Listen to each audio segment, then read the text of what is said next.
بالله من الشیطان الرجیم. بسم الله الرحمن الرحیم. الم ترى، آیا الله متعال قدرت خدا بیان میکنه. الم ترى، آیا ندیدی ای رسول الله صلی الله علیه و سلم، الی ربک، به سوی قدرت پروردگارت، که کیف مد الظل، که چگونه الله متعال امی سایه را، شما حداقل اگه قدرت الله را میبینین امی سایه تان سیل کنین. چرا سایه صبحکی هم تو دراز شده میره تا 12 بجه، باز بعد از پس هم تو چی شده میره، کوتاه شده میره. امی هم میگه حتی امی سایه هم بر یک انسان با عقل دلیل است به قدرت الله متعال. برگ درختان سبز در نظر هوشیار هر ورقش دفتر است معرفت کردگار. یک برگ درخت بر تو یک کتاب میشه از معرفت الله.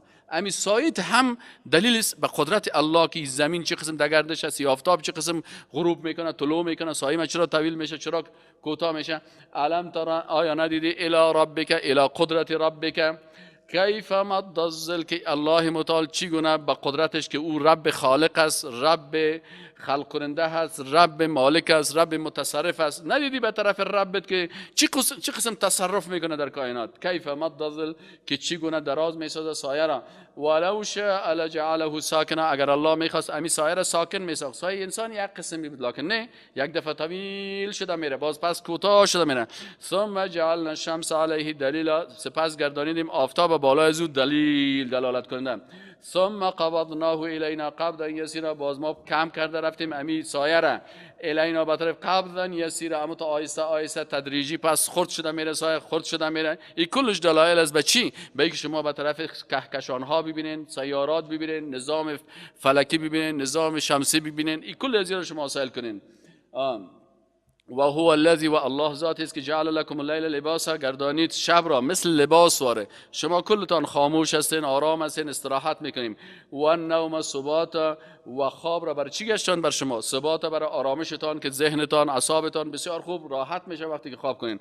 و جعلنا النهار نشورا، و گردانید الله متعال روز بر چی؟ وقتی نشر که در بین مردم چی شوین، منتشر شوین، کار بکنین، زحمت بکشین براین. و هو الذی ارسل الرياح، دیگه قدرت الله چی است؟ دیگه قدرت الله ای است که الله متعال الذی، و ذات با قدرت است که ارسل الرياح، که میفرسته چی را؟ بادها را، بشرا مژده دهنده، بین یدی رحمت، پیش از که رحمت الله که باران الله است نازل شود. قبل از این اما تو یک شمال میشه. و انزلنا من السماء ماء طهورا، الله متعال میگه باز ما نازل میکنیم از آسمان آبی را که طهورا پاک است. لنحیی به بلدة میتا، تا ما زنده بکنیم یک شهر را که واچی شدن، همون شهر مرده هست. زمین سعی کنی که اما توتا کفیده، وقتی که باران میشه دوباره شاداب میشه، زنده میشه. لنحیی، تا زنده بسازیم به توسط اینمی آب. بلدة میتا، یک زمین یا منطقه را که میتن، که مرده هست. و نسقیه مما خلقنا انعاما، و همچنان آب میتیم مما خلقنا، از آن چیزی که ما خلق کردیم، انعاما چارپایان را، و اناسی کثیرا، و بسیاری از انسان ها را. ولقد صرفناه بینهم، و یقینا الله متعال میگه که ما چی کردیم؟ بیان میکنیم به اشکال مختلف و ایره تغییر میتیم، این طرف و او طرف بین هم در میانشان. لیذکروا، تا که اینا تمام امی دلایلی که بیان میشه، دلایلی که با اقسام مختلف با تغییرات زیادی در بین از اینا بیان میشه، تا که از هر کدام از او چی گیرن؟ لیذکروا، تا که از این خوب پند بگیرن.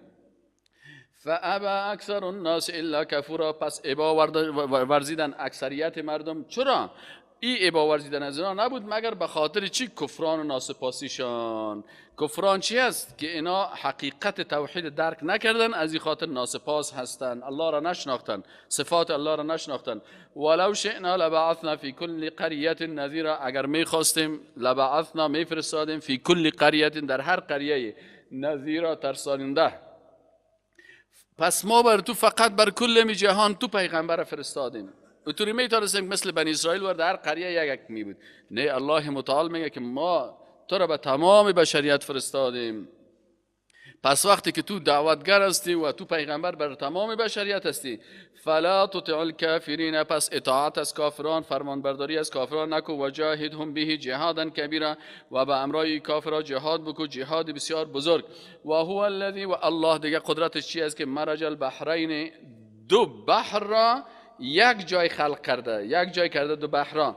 هذا عذب فرات، یکیش که است آب شیرین داره، فراتون که این تشنگی رو دفع میکنه و هذا و این بحر دیگه که از چی هست؟ ملح آب شور است، اجاجون بسیار امت شوره که آب بحر که بگویی باز تلخ است. ما خوردیم یک وقت ما یک جای رفتیم در کشور اروپایی ما اصل بودیم باز چون ما پیسه نداشتیم دیگه اونجا هم یک گلاس هم یک بوتل کاو $1.5 بود. باز نالا که میرفتی آب چی بودک؟ آب همین بحر بود. باز ما بینی خودم واقعا میگرفتیم همین دمیدان خود همین دان نال میمانیم دیگه. خوب میخوردیم رو که میخوردی شور همین خلاص که میشه باز همین گلون تمام تلخ مزه میداد. خب مقصد باز دومونمو گزارش خودم میکنیم تا که از مملکت تیر شدیم و رفتیم برای درس خوان. پس این الله متعال میگه که دو تا بحر است، یکیش آب شیرین است این طرف آب شیرین است این طرف دیگه آب شور است. الله متعال میگه هذا ملح جای و جعلنا بینهما برزخا. اینی دلیل چی است که آل بسیاری از دانشمندا امیر کشف کردن، آل دو بحر کشف کردن که این طرفش یک قسم آب است این طرفش آب دیگه هست، اردوشان با هم پیوست میرن لکن این آب با این آب دیگه چی نمیشه؟ خلط نمیشه به قدرت الله. بین از چی است؟ برزخ است، یک فاصله است، فاصله که او دیگه از نگاه علمی و کامپیوتری و ساینسی و فاصله را اونا درک میکنن که چه قسمت یک خط حائل از بین از اینا که آب ازی با آب ازی دیگه چی نمیشه؟ گت نمیشه. در آیت دیگه میگه مرج البحرین یلتقیان بینهما برزخ لا یبغیان و جعل بینهما برزخا و حجرا محجورا. و در بین از اینا برزخ است، یک پرده است، و حجرا محجورا و یک بند محکم است. یعنی در بین از اینا یک چی است که او را علمای ساینس و علمای تکنولوژی علمایی که بحرشناس هستند این را کشف کردن.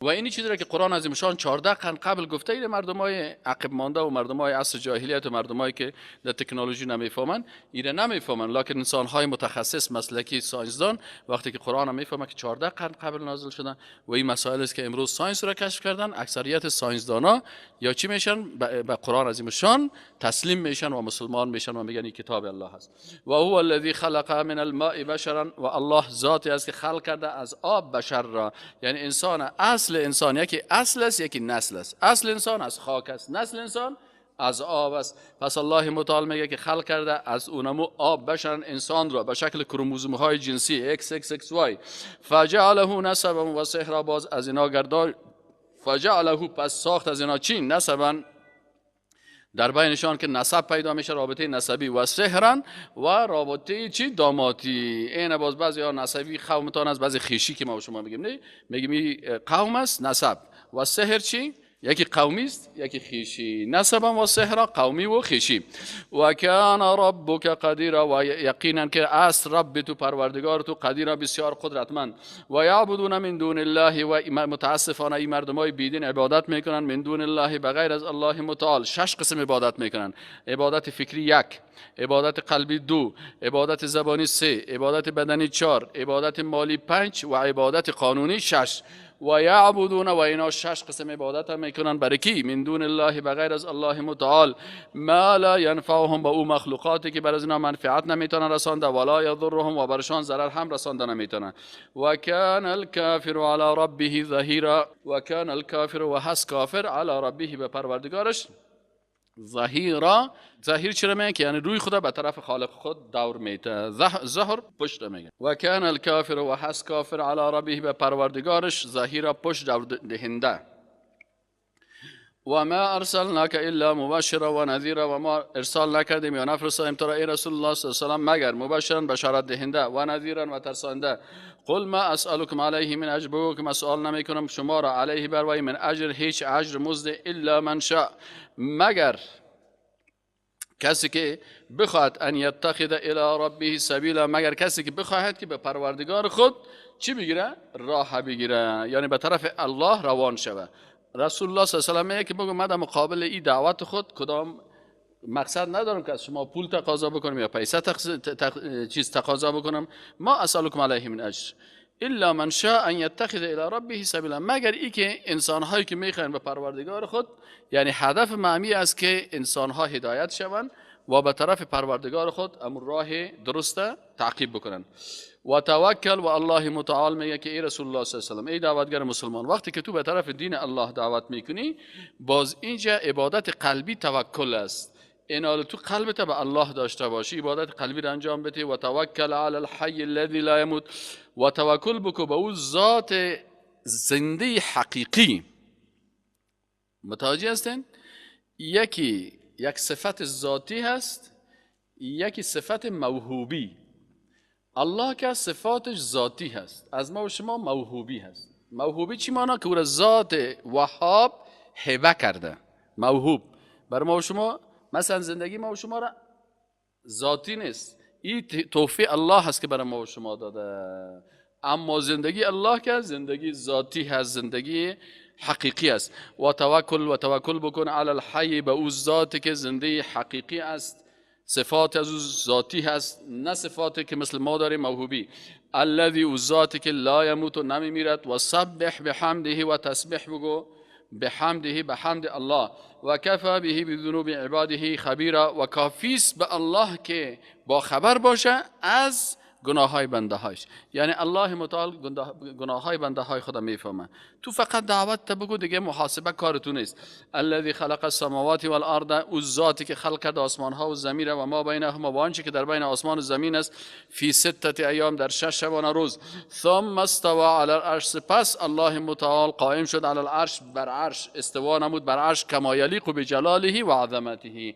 الله متعال به عرش امو قسم قرار گرفت مثل که به جلال و عظمت خالق متعال شایسته هست. تعویل نمی کنیم، تعطیل نمی کنیم، چی نمی کنیم، مثلا لا نؤوله ولا نشبهه، تشبیه هم نمی کنیم. اما گپ امام مالک رحمت الله علیه است که الاستواء معلوم، کیفش مجهول است، کیفیتش چون مربوط به غیب میشه.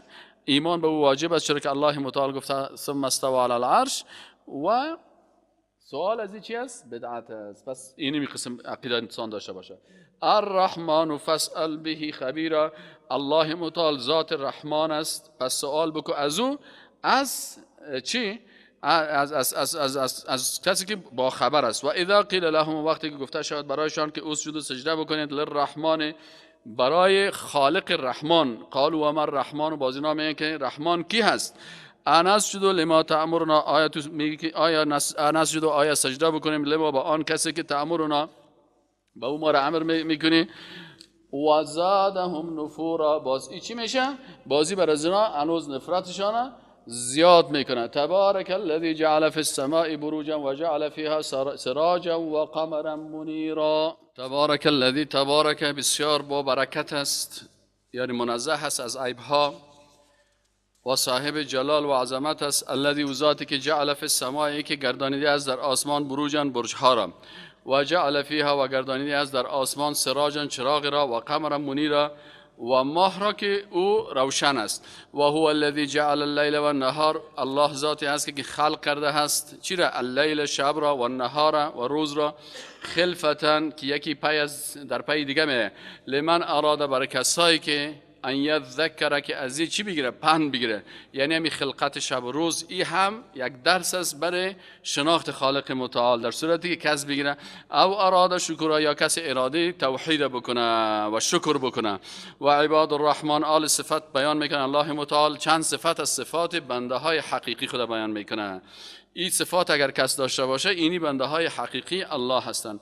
و عباد الرحمن، و بنده های رحمان، این اضافت تشریفی است، یعنی بنده هایی که مشرف هستند، معزز هستند، مکرم هستند پیش الله رحمان. الذین، کسانی هستند که اینی صفات دارند. اول صفتشان چی است؟ که یمشون علی الارض حونا، که اینا در زمین به تواضع را میرن. تواضع چی است؟ که نه بسیار تیز و نه بسیار آهسته آهسته و خرامان و سر خودک بلند بگی و کلانکاری کو. این انسان ها در زمین وقتی که میرن متواضع میباشن. اول صفت بنده های مؤمن حقیقی که در قلب از اینا تکبر نیست، با بسیار تواضع در زمین میرن. و اذا خاطبهم الجاهلون قالوا سلاما، وقتی که مخاطب شو به امر از اینا مردمای جاهل میگن سلام علیکم، خلاص سلام علیکم.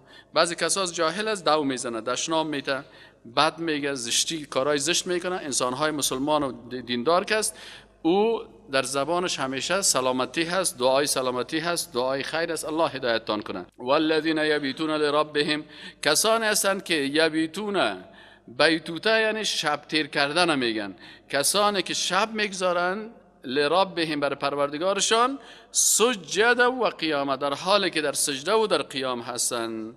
یعنی تا زمانی که مثلا خواب میکنن اینجا در عبادت الله میباشن، در نیمه شبها هم بر عبادت الله میخیزن، در سر شب، در وسط شب، در آخر شب. والذین و کسانی که صفت دیگه از این مؤمنان چی است؟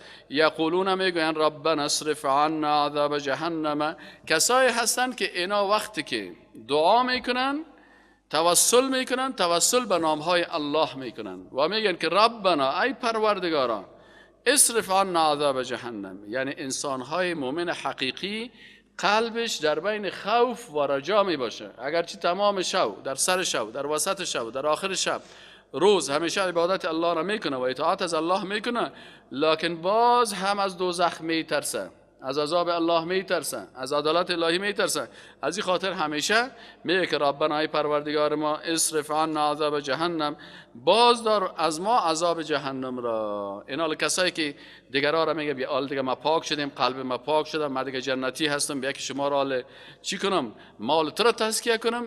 آیت قرآن میگه که یا دروغ میگه یا بنده های حقیقی الله نیستن. چرا انسان مؤمن که است این چی میکنه؟ عادتش است که از عذاب دوزخ تا آخرین لحظه زندگی خود میترسه. این عذابها یقینا که عذاب دوزخ که است کان غراما، هست یک مصیبت بزرگ بسیار خطرناک است. والله انها ساعت مستقر و مقام، امی دوزخ که از بسیار زشت است، ام از نگاه استقرار که کسی در اونجا استقرار پیدا بکنه و هر کسی که در اونجا جای اقامتش باشه، اونجا که برای بسیار سخت است. دیگه صفت مؤمنای حقیقی چیز والذین اذا انفقوا، دیگه صفات انسانهای مؤمنی است وقتی که نفقه میکنن، مصرف میکنن، در اینجا وسطیت در نظر میگیرن. وسطیت چی است؟ که نه اسراف میکنن و نه هم بخیلی. لم یسرفوا، اسراف یعنی اسراف، یکی اسراف است، یکی تبذیر است و یکی تقتیر. این سه اصطلاح در اقتصاد اسلامی هست. ایناله اسراف چی است؟ که به سین میه، اسراف زیاده روی در حلال، اسراف زیاده روی در حلال. تبذیر مصرف کردن مال در حرام، این تبذیر میگه. هر کس در حلال مثلا 1 کیلو گوشت بسش میکنه، این چی میکنه؟ این با 3 کیلو رو میگیره، از 2 کیلو 1 کیلوش میخوره، 2 کیلوش باز در پلاستیک تمام میته، در باطلدانی میپرته، این اسراف میگه. تبذیر مصرف مال در حرام، در موسیقی و در ساز و در شراب و در قمار و در این گپا مصرف کردن، این تبذیر میگن. و تقتیر بخیلی در نفقه حلال. مثلا میتونه امشب برای فامیل خود 1 کیلو گوشت ببره، هر شب بابی اولادا را سعی کنی که می دال دیگه می خلطه‌اش در پشتش است، و خانه پر پلاو 1 کیلو گوشت هم میتونی بخری. این مادر اولادای بیچاره را سعی کنی که او بیخی دیگر از پیش دکتر میبره، میگه سوی تغذیه است، برش غذا نیست. الله متعال میگه والذین، و کسانی که مؤمنای حقیقی هستند، اذا انفقوا، وقتی که مصرف میکنن در نظام اقتصادی اسلام. اینجا نظام اقتصادی اسلام بیان میکنن که در نظام اقتصادی اسلام چی میکنن؟ لم یسرفوا، نه اسراف میکنن، نه در چیزهای حلال بسیار مصرف میکنن. مثل که در وطلا فعلا نام عروسی را میمونه عروسی اسلامی، خوراکایش سعی کنی که نیم خوراک اوس میپرته، نامش اسلامی، دسترخوانش اسرافی. این لم یسرفوا که اینا اسراف نمیکنن، ولم یقتروا و بخیلیام نمیکنن که خانهشان بری در پیاله چای برام نمیپرته، اما تو چای خالی را پیش رویت میمونه. بعضیا گشنه است بسیار خدا شرمنده شده. اینجا میگه که این صفت مسلمانای واقعی نیست، یعنی باید متوسط باشی. ولم یقتروا و بخیلی هم نمیکنن و کان بین ذلک قواما، و در بین ازی چی میباشه؟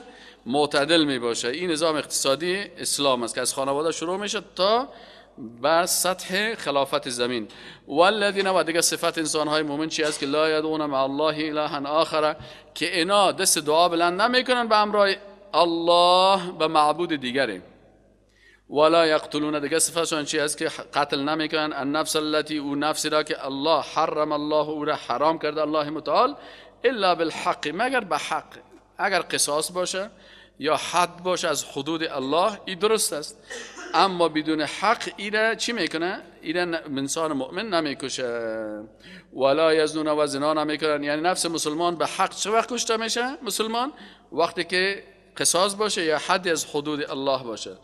و کافر وقتی که متجاوز است و کافری که اسلام اجازه نمیده که دین اسلام دعوت شوه و تطبیق شوه. پس اینال انسان مسلمان قتل نمیکنه نفس را که الله حرام کرده مگر به حق، ولا یزنون و هم زنا نمیکنن. این دیگه صفتشان است، یعنی به زنا نزدیک نمیشوند، فیلمای خراب سیل نمیکنن. و ما یفعل ذلک یلقى اثاما، و کسی که این کار میکنه این باز چی میشه؟ ای باز امو جزای خود یلقا میابد چی را؟ اثاما، جزای اثم و گناه خود را. یضاعف له العذاب یوم القیامه، بر از زیاد میشه عذاب یوم القیامت، در روز قیامت. و یخلد فیه مهانا، و داخل میمانه در اینمی دوزخ با بسیار ذلت. الا مگر من کسی که توبه بکنه در دنیا توبه بکنه. در دنیا توبه از شرک هم میشه، توبه از کفر هم میشه، توبه از ارتداد هم میشه، توبه از گناه و زنا هم میشه. هر کس دروازه توبه بر کلگی باز است. بعضی کساس میگه که والا صاحب من در شرک مبتلا بودم، شرک خود توبه ما قبول نمیکنه. نه، توبه مشرک در دنیا قبول میشه. مثلا یک نفر از پیشش یک عمل شرکی شده، یک عمل کفری شده، در دنیا میتونه توبه بکنه. این توبه کسی قبول نمیشه، از اون مشرک قبول نمیشه که با شرک از دنیا بره، در روز قیامت توبهش قبول نمیشه. الا مگر من کسی که توبه بکنه در دنیا و آمنه و ایمان بیاورد در دنیا و عمل صالحا و اعمال صالحه بکنه در دنیا. این کلش چی هست؟ در دنیا هست که باید از کل چیز در دنیا توبه بکنه، در دنیا پشیمان شود، در دنیا عمل زشت ترک بکنه و آمنه ایمان در دنیا بیاره. در کافر در آخرت همی قبر که شد، همی مجرد که ملک الموت ببینه فرعون هم کلمه خوان و آمنه و عمل صالحا و عمل صالحه بکنن فاولئک یبدل الله. اینی مردم که هستن ولو که در این گناه های خطرناک مبتلا هستن مثل زنا و قتل و اینمی کارهای قبلی زشتی که مثلا اینا کردن، دیگه الله متعال میگه فاولئک یبدل الله سیئاتهم حسنات. چه ذات مهربان است و چه خوش خبری هست که الله متعال بر از این مردم تبدیل میکنه امو زشتی های از اینا را بر نیکی ها. ان الحسنات یذهبن السیئات. پاک صفات. توبه چی است؟ توبه مثل شفدلی توار است. این وقتی که کسی که توبه حقیقی میکنه مثل که گناه خودش شفته میگیره که دلیت کل فایلش چی میشه؟ الله متعال به اساس توبه حقیقی. همین آیت قرآن امیر میگه فاولئک، پس همین مردم که از یبدل الله تبدیل میکند الله متعال سیئاتهم گناهانشان را حسنات به حسنات. این الله متعال به عوض گناهایشان به سبب توبه حسنات نوشته میکنه. چقدر ذات مهربان است. و کان الله غفورا رحیما، و هست الله متعال بسیار بخشنده و رحیما و بسیار مهربان. سبحان الله. این دو صفت الله هست که انسان بسیار خوشحال میسازه، خصوصا انسان هایی که مثل ما و شما از پیش ما اشتباه و غلطی همیشه میشه. و من تاب و عمل صالحا، دیگه سیکو الله باز رحمت خدا میگه. الله میگه غفور هستم و رحیم هستم و تواب هستم. و من تاب، و هر کسی که توبه بکنه و عمل صالحا و اعمال صالحه بکنه فانه یتوب الی الله متابا، یقینا این شخص یتوب رجوع میکند الی الله، به سوی الله متابا، به رجوع حقیقی، یعنی حقیقتا به الله رجوع میکنن. والذین، و دیگه صفات انسانای مؤمن چی است؟ لا یشهدون الزور، که یا شهادت یا گواهی نمیتن. به چی؟ از زور، دروغ. این بسیار دروغگویا را سعی کنید میدانای محکمه استاد هستن، دروغ چی میکنن؟ همه تو شهادت داده میرن به خاطر پیسه. الله متعال میگه که در یگان مجالس تو را آمد به خاطر برادریت، به خاطر قومت، به خاطر نسبت، به خاطر فامیلت باید شهادت دروغی نتی حق بیان بکنی. چرا این هم از جمله گناه های کبیره هست، شهادت دروغ. و اذا مروا باللغو مروا کراما، و وقتی که بر یک لغو بگذرن باز خودشان هم نمیشن که وقتی که دیدن در یک جای ساز است و رقص است و بی‌حیایی است مروا کراما، از او فرار میکنن با عزت، میرن با عزت.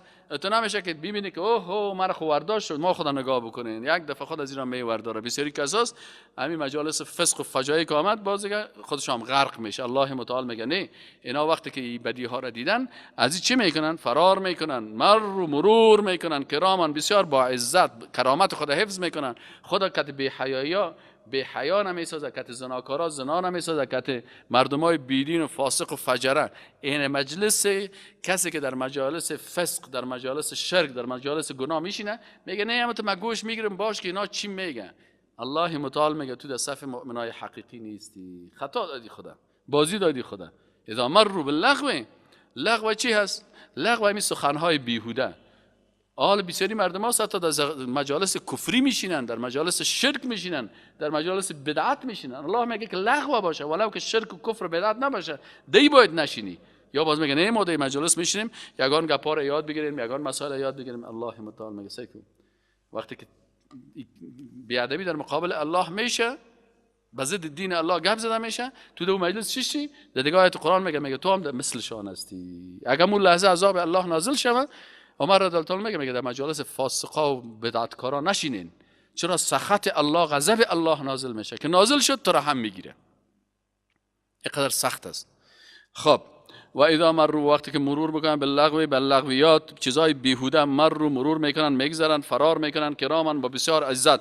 والذین، و کسان دیگه صفت از انسانای مؤمن حقیقی است که اذا ذکروا بآیات ربهم، وقتی که بر از اینا دلایل قدرت الله، آیات الله، قرآن و سنت برشان بیان میشه، لم یخروا علیها صما، باز ات نمیشه که وقتی که آیت برش بخوانی یا حدیث برش بخوانی بازیا مثل کر و کور وار خدا بگیره، صما و عمیانا، که ما نشنیدیم. نه، وقتی که آیت شنیدی بگو باش که آیت برای ما چی میکنه، ما چی عمل کردیم، این حدیث آیا ما به این عمل بکنم نکنم، بالای ما هست نیست. اینا میگه این صفات انسان‌های مؤمنی است که وقتی که آیات الله برشان گفته میشه، قرآن و سنت برشان گفته میشه، لم یخروا علیها صما و عمیانا، اما تو خدا نمیپرتن کور و کر که والا ما خبر نداریم، ما نمیفهمیم، این موضوع در مغز ما صحیح کار نمیکنه. الله متعال میگه دقیق او گوش میگیره و کوشش میکنه به او چی کنه، عمل بکنه.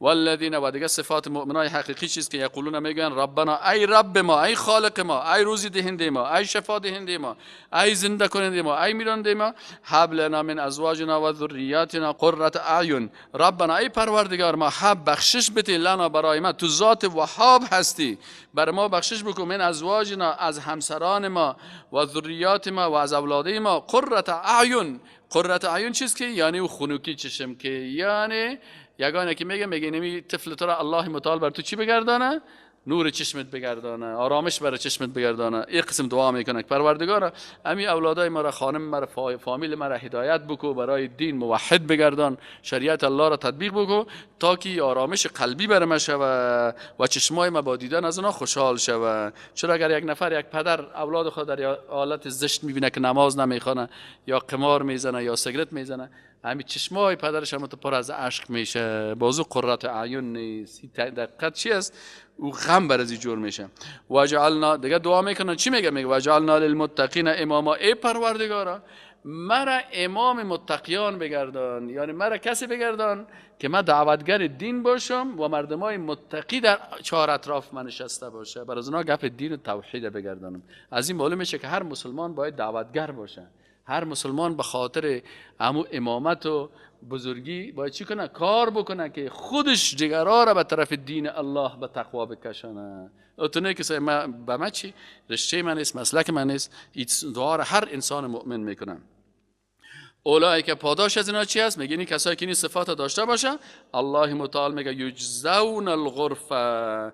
باز اینجا الله متعال میگه برای اینا پاداش داشته میشه. الغرفه فی اللغه العربیه البیت الفوقانی الجمیل اجمل من سایر الغرف. باز میگه که وقتی که اینجا غرفه میگه چی معنی؟ میگه امو اتاق بلند لوکس که از کلگی کرده او زیباتر خوبتر است. اولایی که الله متعال برشان میگه بر از اینا پاداش داده میشه. امو تو بالاخانه، مثل که ما و شما میگیم یک کس را میبریم میگیم میمان بسیار خوب است، اینو ببردم بالاخانه که چهار طرف دیگه تو باغا را ببینه و دیار را ببینه و خوب و عیش است تو چیز است. اما آدم مکایی که مثلا تو ساده است میگیره میبره دو زیر خانگک بشانشه. الله متعال میگه بر از این بنده های خود چی را میتم، اما تو یک عزت میتم که در مقام بسیار عالی، مقام خوب، امرای نبیین، صدیقین، شهدا و صالحین را عشر میکنیم. چرا این پاداش برشان میتم؟ میگه بما صبر، و به سببی که اینا در مقابل مصیبت ها صبر کردن، در اطاعت صبر داشتن، در معصیت صبر داشتن و در مصیبت هم صبر داشتن. و یلقون فیها تحیه و سلاما. وقتی که اینا باز امرایی که بر از اینا چی رسانده میشه؟ باز بر از اینا رسانده میشه در جنت تحیه، دعای خیر، و سلاما، و دعای سلامتی. ملائکه میآیه، مسلمانا می بر از اینا میگه که خوش آمدین، راحت باشین، سلامت باشین. خالدین فیها، همیشه میباشد. حسنت مستقر و مقام، بسیار میگه زیبا هست. حسنت بسیار زیبا و خوب است، مستقرن جای استقرار از اینا، و مقام و منزلتی از اینا و جایی که در اونجا هستن.